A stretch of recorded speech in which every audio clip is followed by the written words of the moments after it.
Do you remember when I told you in the last letter that darkness hides in plain sight? The greatest betrayals often happen where we least expect them. Inside family. In this first part of the letter, we confront familial abuse that's hidden in plain sight. Today, I lay before you 4 stories. Each one will ask you to look again, not just to hear, but to see. This letter is about seeing abuse where people normally would miss it, where the violence is covered in vows, silence, or shared last names. As you listen, I ask you only one thing. Could you have seen it? Listen carefully, not just with your ears, but with your spirit. Abuse by marriage. Let's talk about one form of abuse, the kind that hides behind pulpits and praise songs, the kind you can't always see because it wears a wedding ring. Osinachi Nwachukwu was a gospel singer in Nigeria, known across the world for her song, Ekwueme. Her voice carried power, healing, and heaven. But the home she returned to after singing about deliverance was a prison of torment.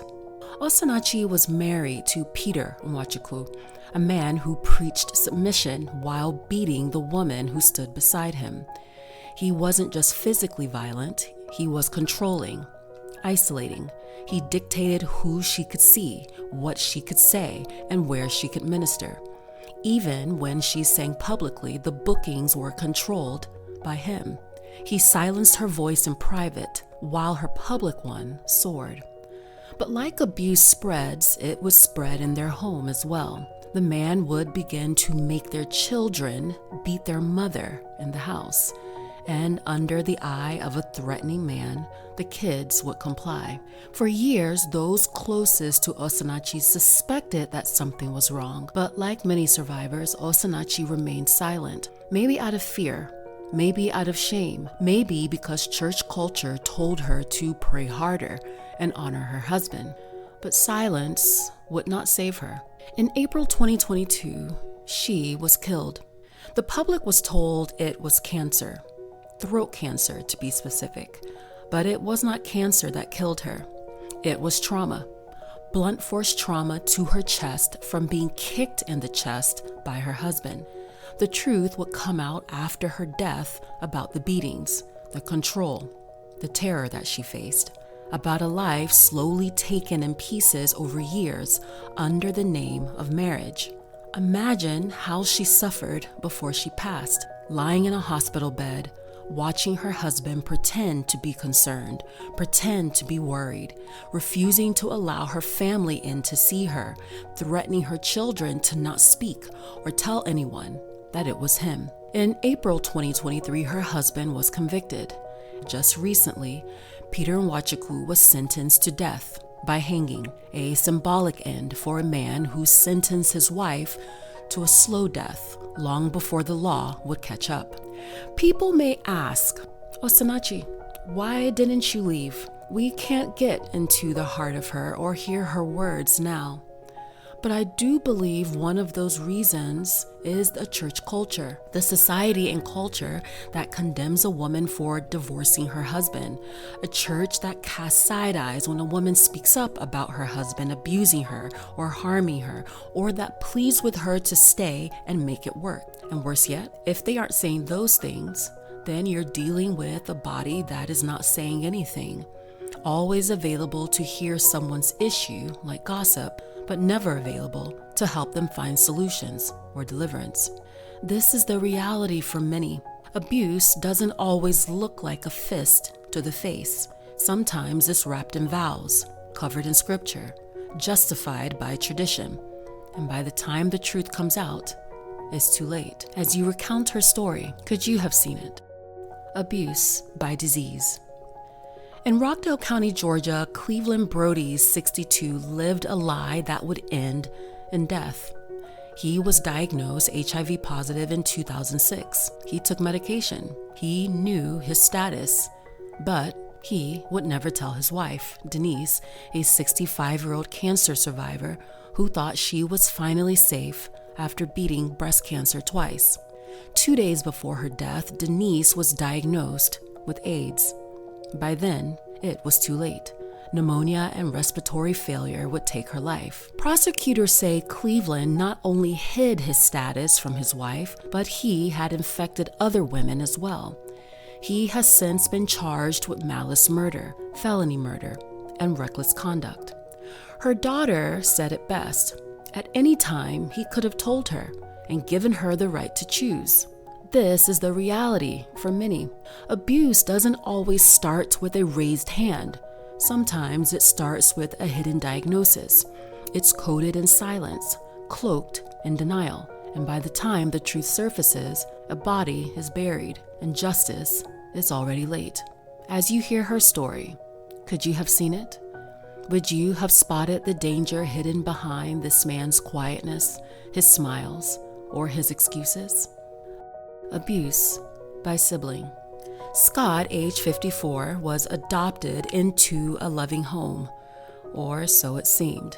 Living in London, by the age of 3, his older brother, who was 9 years older than him, would begin slapping, hitting, and mocking him. Things that, if reported, someone might say, oh, it's just kids playing with each other, or sibling rivalry. But by the age of 6, that abuse would turn darker, turn into sexual grooming. Specifically, he recounts his brother paying one of his friends $250 to abuse him 5 times a week, sometimes at school, sometimes after school. It would often start during lunch. This would occur at least 5 times during the week over the course of 7 years. He says that the total number of times he was sexually beaten and sexually abused was 407 times.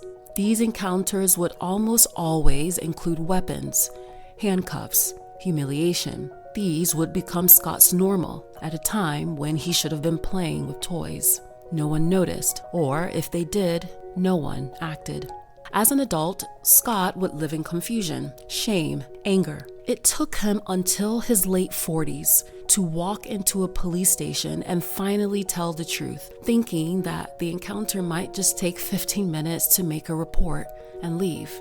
But that day, the police listened, and he would be there 7 hours. The investigation would uncover that his brother had abused 75 other victims. His brother, who was a respected man in his field and powerful in that community, had been hurting children for decades. But by then, Scott's marriage, his career, and sense of self had paid the price. 2 years after reporting what his brother had been doing all those years, finally, justice would come. His brother, and the man he paid all those years ago, would be arrested and charged. This is the reality for many. Abuse doesn't always come from strangers in dark alleys. Sometimes it's the bedroom next door. It wears the face of a brother. It grows in silence and shame, in the blind spots of parents who should have seen. And by the time someone speaks, it's a lifetime of pain that's already passed. Could you have seen it? When the laughter sounded forced, when the anger was misplaced, when a boy lived like a ghost, would you have seen it? Abuse by deception. Susan, age 51, she married young, she loved deeply, and she built a life that she thought would last. 10 years into the marriage, she overheard a strange phone call between her husband and someone else. She confronted her husband, and that was when he admitted that he was attracted to men. But whenever Susan tried to talk about it, he would shut her down out of anger. Years would pass, and the questions would stay buried under fear. Finally, 20 years into their marriage, the truth would come out. He married her to hide it, to play a part, using her as a beard, to use her as cover. Had he just been honest with me, Susan said, we could have been best friends. Instead, she lost decades of her life to another man's lie. If Susan had come to you talking about the issues in her marriage, stained with confusion, stained with betrayal, could you have seen it? When your heart tells you something is off, even if you can't name it, could you trust yourself enough to act? this is the reality for many. Abuse doesn't always shout. Sometimes it whispers through decades of dishonesty. It's the long con, a false life built on buried truths. And by the time the mask falls, whole marriages, years, and identities have already been stolen. The common thread. Each one of these stories that you've heard is a true story.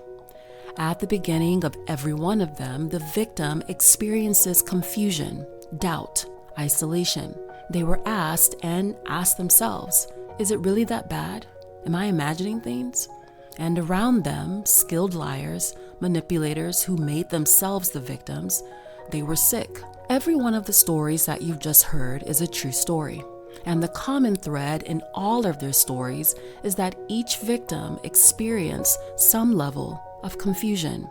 Everything started with doubt and isolation. They were asked, and maybe even asked themselves, is it really that bad? Around them, they would be surrounded by skilled liars, manipulators who knew how to make themselves the victim. A man who was sick, but he would blame his wife. A man who was unfaithful, but he would blame the wife that was faithful. But truth has a way of surviving. It's lies that rot from the inside out. Psalm 7:16 says, the trouble they cause recoils back on them. Their violence falls on their heads. The lies that abusers sow will always snap back onto them. The veil that you thought would cover you will be torn open. What they thought was hidden will be uncovered, because God has a way of bringing the hidden into light. The man who infected his wife now faces murder charges. The brother who abused his younger brother now sits in prison. The husband who used scripture to silence his wife has been sentenced to death by hanging. Abusers who weaponize family ties to inflict great pain, but even silence has an expiration date. Even death can speak. And now justice is coming. The cost of ignoring the unseen is too high. The stories you've heard today aren't just rare tragedies. They are everyday realities, and too many of us are trained to look away. But today, you have heard, and you have seen. And maybe with the stories shared, you did not see it then. The only question left is, do you see it now? And with that, I hope you keep looking, and I hope you keep listening. Love, Leslie.